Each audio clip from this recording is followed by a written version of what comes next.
Let's do another problem with repeated roots. So let's say our differential equation is the second derivative of y minus the first derivative plus 0.25. That's what's written here. 0.25 y is equal to 0.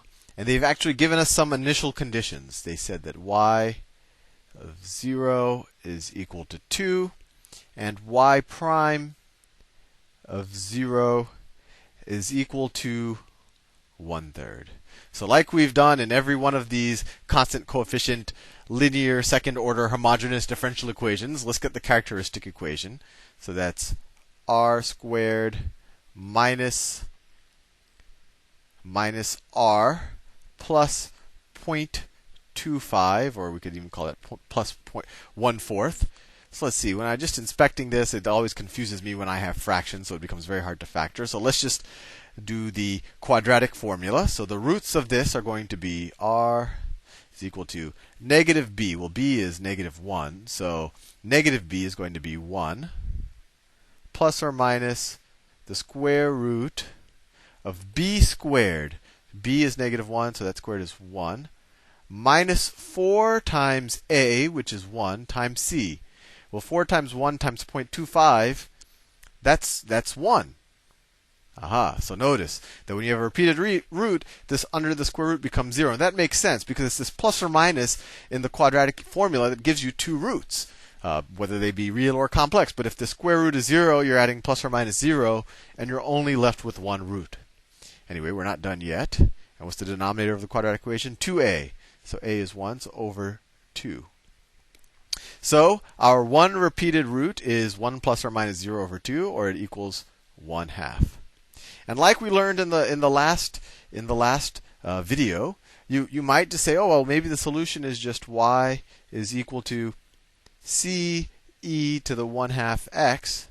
But like we pointed out last time, you have two initial conditions, and this solution is not general enough for two initial conditions. And then last time we said, okay, if this isn't general enough, maybe some solution that was, some function of x times e to the 1/2 x, maybe that would be our solution. We said it turns out it is. And so that more general solution that we found, that we figured out that v of x is actually equal to some constant plus x times some other constant. So our more general solution is y is equal to c1 times e to the 1/2 x plus c2 times x e to the 1/2 x. Forgot the x here. Let me draw a line here so you don't get confused.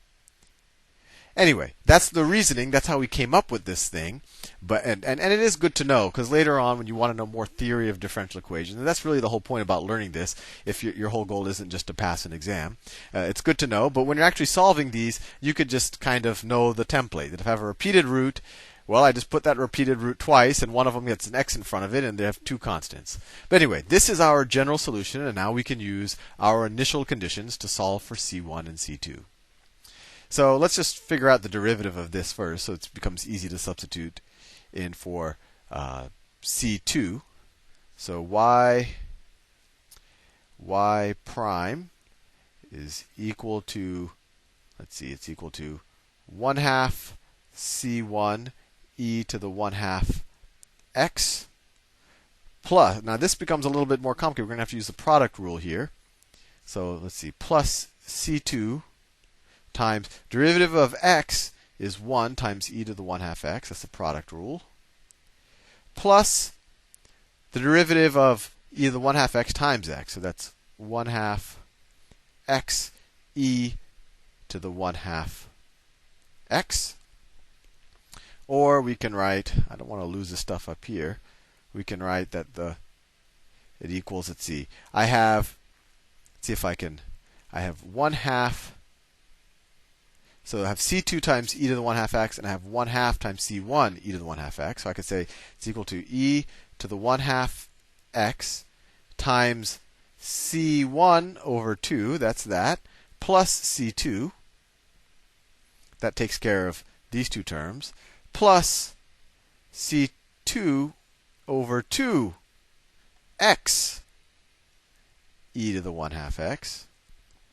And now let's use our initial conditions. Let me actually clear up some space because I think it's nice to have our initial conditions up here so where we can see them. So let me delete all this stuff here. That hopefully makes sense to you by now. We know the characteristic equation. We figured out the general solution. I don't want to erase our initial conditions. We figured out the general solution was this. I'll keep our general solution there.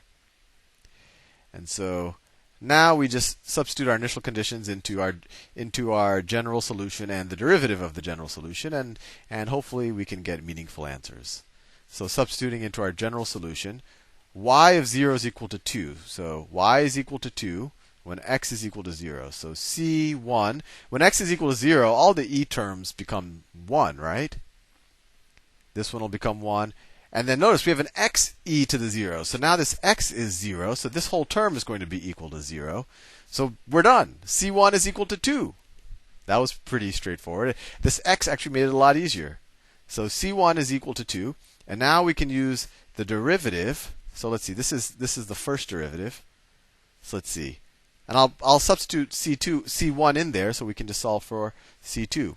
So our first derivative is y prime is equal to, let's see, C1 1/2 plus C2. So it's well, I'll write this first. It's equal to 2 over 2, so it's 1 plus C2 times e to the 1/2 x plus C2 over 2 times x e to the 1/2 x. There was an x here. So when x is equal to 0, y prime is equal to 1/3. So 1/3 is equal to, well, x is equal to 0. This will be 1, so it's equal to 1 plus C2. And then this term, when x is equal to 0, this whole thing becomes 0, right? Because this x just cancels out the whole thing. You multiply by 0, you get 0. So then we get 1/3 is equal to 1 plus C2, or that C2 is equal to 1/3 minus 1 is equal to minus 2/3. And now we have our particular solution. And let me write it down and put a box around it. So this was our general solution, our particular solution, given these initial conditions, for this repeated root problem is y is equal to C1. We figured that out to be 2 fairly quickly. 2 e to the 1/2 x plus C2. C2 is minus 2/3. So minus 2/3 x e to the 1/2 x. And we are done. There is our particular solution. So once again, kind of the proof of how do you get to this, why is there this x in there? And it wasn't a proof. It was really more of just to show you the intuition of where that came from. And it did introduce you to a method called reduction of order to figure out what that function v was, which ended up just being c1 plus c2 times x. But all of that can be pretty complicated. But you see that once you know the pattern, or once you know that this is going to be the general solution, they're pretty easy to solve. Characteristic equation, get your general solution, figure out the derivative of the general solution, and then substitute your initial conditions to solve for your constants, and you're done. Anyway, I'll see you in the next video. And actually, we're going to start solving non-homogeneous differential equations. See you soon.